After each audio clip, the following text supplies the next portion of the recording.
Bonjour à tous, nous recevons aujourd'hui un invité prestigieux en la personne de l'ami qui nous vient de Bamako, contrairement à ce que vous pouvez croire, M. Joey Pene, qui est le correspondant de Reuters en Afrique de l'Ouest. Reuters, c'est l'équivalent de l'AFP pour ceux qui parlent que français.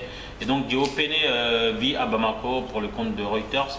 Et aussi, il est le cofondateur d'un site malien d'information qui s'appelle le sahélien.com. Bonjour Joey Pene. Bonjour. Est-ce que je vous ai bien présenté ou il y a quelque chose à rajouter? Non, bon, c'est précisément ça. Depuis 3 ans maintenant que je vis en Afrique de l'Ouest. La première année, j'étais à Dakar. Maintenant, ça fait 2 ans que je suis à Bamako. Est-ce que vous pensez que le public francophone connaît suffisamment la maison pour laquelle vous travaillez, à savoir Reuters? Bon, Reuters, c'est un média anglo-américain. C'est vrai que c'est en français, mais la plupart des lecteurs francophones, ils lisent les dépêches d'AFP parce que c'est soutenu par l'État français et ça répand plus dans les médias francophones. Mais comment, enfin, expliquez-nous, parce que le fonctionnement de l'AFP, on sait, il y a un peu de lobbying de l'État français derrière qui fait que les choses sont plus faciles.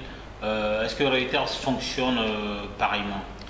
Bon, Reuters, c'est d'abord une boîte financière, c'est-à-dire il fait de l'actualité de finance d'abord, en même temps que l'actualité politique, économique, société. Donc, ils vendent ce qu'on appelle des terminaux à des boîtes comme Ernst Young ou toute boîte qui travaille dans la finance. Ils vendent ça et c'est de l'actualité de finance, du marché. Et en même temps, on travaille aussi sur l'actualité politique. C'est la plus grande agence du monde. Mais ce n'est pas soutenu par un État, donc c'est privé. D'accord. Donc quand vous dites qu'ils vendent des terminaux aux entreprises, on sait que la finance est basée quasiment pour une grande partie sur l'information. Ouais. Et donc eux, ils vendent cette information-là aux boîtes. Et par la suite, ils font de l'information, on va dire, généraliste à travers le monde. Est-ce qu'il y a une concurrence entre l'AFP et Reuters sur le terrain? Bon, on peut dire que Reuters, c'est la plus grande agence du monde, donc il couvre plus de pays en plus de profondeur que l'AFP. Cependant, en Afrique de l'Ouest, par exemple, l'AFP a une plus grande présence parce que ces pays sont liés à la France par l'histoire de la colonisation, on peut dire. Mais est-ce qu'il est arrivé qu'il y ait des divergences, par exemple, sur le traitement d'un événement, d'une actualité entre ces deux grands mastodontes de la communication? On ne peut pas dire qu'il y a une très grande différence, c'est juste chaque média a son petit billet, son petite perspective. Je ne peux pas dire que l'AFP fait plus ou moins bien que Reuters. Je pense qu'on traite de plus ou moins dans la même façon l'information. Vous, particulièrement, vous qui êtes représentant de Reuters sur le terrain, comment ça se passe que vous ne pouvez pas être à la fois dans tous ces pays en même temps? Vous êtes obligé d'être dans un pays. Comment ça se déroule votre boulot au quotidien? Oui, bon, il y a plusieurs bureaux de Reuters en Afrique. Il y en a à Dakar, il y a à Abidjan, il y a au Nigeria. Donc, et puis il y a des correspondants locaux dans chaque pays de l'Afrique. Donc, moi, je travaille au Mali, mais je fais des photos pour toute l'Afrique de l'Ouest. Mais je peux être dans un pays à un seul temps. Donc, comme vous le dites, il y a des correspondants sur place qui envoient des informations au bureau. Et à moi, par exemple, pour les photos, je reçois des photos de Libéria, du Sierra Leone, du Mali, du Côte d'Ivoire, de tout, quoi. Donc c'est un peu compliqué, mais tout le monde reçoit des informations de tous les pays et c'est centralisé dans quelques endroits. Bon, ça c'était le côté sexy, on va dire, de l'interview. On va passer au côté un peu chaud. Vous êtes arrivé à Bamako quelques jours après le coup d'État perpétré par la bande à Sanogo. Vous, du haut de votre fonction, vous vivez au Mali, donc vous avez vécu un peu de près tout ce qui s'est passé, même de par votre fonction, mais aussi en tant qu'être humain. Comment vous avez perçu tout ça, tout ce cheminement-là du coup d'État jusqu'à l'élection d'Ibrahim Boubacar Keïta et la semaine dernière la signature de l'accord de paix? Bon, ouais, comme vous le dites, je suis arrivé au Mali pour la première fois quelques jours après le coup d'État. Je ne connaissais pas le pays, je connaissais le Sénégal, la Guinée, le Nigeria, mais le Mali non. Donc au début c'était juste, je ne savais pas quoi penser. Les gens disaient que le coup d'État était bon, les autres ils ont dit que c'est une atteinte à la démocratie, donc j'essayais pas de faire un jugement. Après j'ai suivi toute l'opération Serval. Et maintenant, l'élection du IBK et après ce qui se passe aujourd'hui en termes de violence dans le Nord, qui continue la mission du MINUSMA, la mission de Barkhane. Le Mali il a connu plusieurs crises depuis quelques années, on ne peut pas le cacher. Donc c'est émotionnel sur le temps quand on travaille, par exemple. J'étais à Gao avec les soldats maliens quand les gens de AQMI ont attaqué la ville. On pourra voir les soldats qui ont combattu pour leur pays, mais en même temps, l'armée malienne n'est pas une force très lourde sur le terrain, on peut dire. Ouais.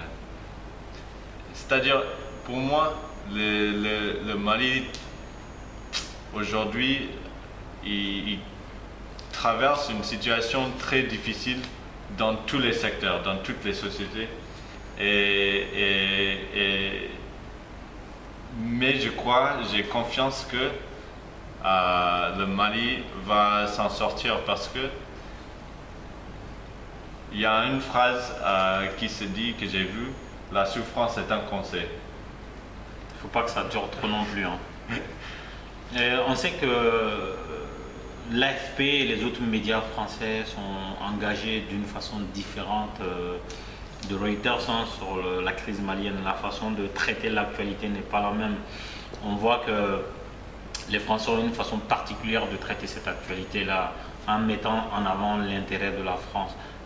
Sur ce point précis, est-ce que comment Reuters opère sur le terrain? Est-ce qu'ils se contentent de faire de l'information ou ils font de la communication au profit des intérêts des États-Unis? Bon, je pense que si vous posez la même question à l'AFP, ils ne vont pas dire que nous on traite l'information pour l'État français, ou même RFI il va pas dire ça. Non, on leur posera jamais cette question. Mais on travaille dans une façon objective, c'est-à-dire Reuters n'a pas de but, n'a pas de motif pour traiter l'information d'une telle ou telle manière au Mali. Donc c'est plutôt axé sur ce qui se passe en termes de faits. Telle chose a passé à tel moment dans tel endroit. On peut maintenant après se poser la question pourquoi telle chose est passée, quel impact tel événement a sur l'accord de paix ou bien la situation économique ou sécuritaire, mais on essaie quand même de rester vraiment dans une façon de travailler objectif. Mais dans votre présentation de Reuters, vous avez dit qu'il n'y a pas d'État derrière, mais il y a des multinationales derrière. Et quand on sait que les États-Unis, c'est le pays qui a abrité quand même les plus grands scandales financiers, j'ai envie de citer le scandale Enron dont on a parlé hier d'ailleurs, et aussi le scandale avec Bernard Madoff. Et quand on sait que des gens qui portent ces personnes-là, des gens qui portent ces sociétés-là peuvent être derrière Reuters et qui ont des intérêts dans le monde entier, est-ce que ces multinationales-là ne peuvent pas faire du lobbying pour Reuters et biaiser l'information à leur profit? Bon, on ne peut pas dire par exemple que Bernie Madoff est derrière Reuters. Reuters vend de l'information à chaque entreprise qui le soutient. Maintenant, chaque média, là où il trouve son argent, on peut dire que c'est ça, son perspective peut être formée par où cette média trouve son financement. Quoique, chaque média, il veut être objectif, je pense. Et je pense que Reuters, il réussit quand même à être objectif. Donc à présent, on va parler de Sahelian.com, dont vous êtes fondateur. Le site existe depuis combien de temps? Le site existe depuis janvier 2014, donc c'est-à-dire 1 an et demi. On a lancé ça, moi et Abdussalam Hama, qui est journaliste originaire de Gao, présent à Bamako. Et un ami qui s'appelle Sam Royston, qui est un ami de moi depuis l'enfance à New York, et c'est lui qui fait le site. Donc ce site a pour but d'informer le public malien, sahélien et international sur ce qui se passe au Mali, au Niger, au Burkina Faso, les 3 pays où nous sommes présents. On essaie de faire un peu la manière comme Reuters, c'est-à-dire traiter que des faits. Qu'est-ce qui s'est passé? Parce qu'on trouve que dans le nord du Mali, par exemple, il y a un manque surtout de l'information de base sur ce qui se passe, quel groupe armé tient quelle ville, qu'est-ce qui s'est passé par exemple à Menaka. On ne sait pas exactement qu'est-ce qui s'est passé et c'est ça le but. Et en même temps, on a formé tout le site, l'actualité du site du Sahelian.com est tenu par des Maliens, des Burkinabés et des Nigérians. Donc moi-même, je ne traite pas l'information sur le site. On a formé des journalistes dans à peu près 10 localités, et même plus. Donc c'est aussi une école de journalisme, on peut dire. Donc ce qui se passe en fait, vous ne traitez pas ce qui se passe à Bamako, vous traitez plus ce qui se passe. Bon, on traite à Bamako, on voulait s'attendre plus vers le sud aussi et couvrir plus de ce qui se passe à Bamako, c'est ça qui rentre dans nos buts pour l'avenir. Mais déjà, il y a un correspondant à Bamako. On salue l'ami Abdoulaye Diarra d'ailleurs qui fait beaucoup de choses au sein de Sahelian.com et un grand monsieur des réseaux sociaux maliens. Est-ce que vous estimez aujourd'hui que les Maliens connaissent Sahelian.com? Je pense que ça commence à être connu. On n'est pas encore au stade où tout le monde nous connaît et je pense que avec le temps, au fur et à mesure, les gens vont commencer à visiter le site un peu plus. Je pense que les sites comme MaliJet ou Maliactu ils reprennent beaucoup de nos articles. Mais aussi c'est un problème général au Mali que le débit de l'internet est très bas. Donc ça empêche aussi les gens de voir ce qui se passe. Peut-être que si le ministre de la Communication, Choguel Maïga, écoutait Joey Pene, il penserait par exemple à demander à Orange Mali de fournir l'accès à Internet au même prix, sinon moins eu égard au faible pouvoir d'achat des Maliens. Orange vend des box ici à 19,99 €, qu'ils fassent de même à Bamako. Peut-être que ça permettrait de résoudre le problème que Joey Pene vient de soulever. Avant de terminer, quelle est votre vision globale du Malien? Comment vous avez été accueilli dans ce pays-là? Est-ce que votre quotidien est facile? Est-ce que vous avez des barrières? Est-ce qu'on vous prend pour l'Américain ou on vous prend finalement pour quelqu'un qui vit au Mali, qui parle bambara, qui mange le thon? Comment vous percevez votre vie au Mali? Bon, c'est vrai que je suis un étranger.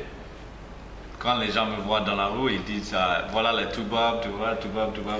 On ne vous demande pas de carte de séjour? Pas de carte de séjour quand même, pas comme en France pour les Maliens. Mais je peux dire que les Maliens m'ont accueilli depuis 2 ans. Je n'ai jamais eu le moindre de problème au Mali. Je mange, bon, pas le thon beaucoup, mais le fakoé, je mange. Je mange avec les Maliens, on vit ensemble. Je pars dans la grain, bois un peu le thé. J'ai jamais eu le moindre de problème au Mali. Franchement, j'ai que de bonheur quand je suis au Mali. Très bien, en tout cas, on vous souhaite de réussir votre mission pour Reuters, votre projet pour Sahélien.com, vos collaborations avec tous ces Maliens-là et tous ces Africains de l'Ouest. En tout cas, on vous dit grand merci d'être passé nous voir dans notre studio pour parler un peu de ce que vous faites.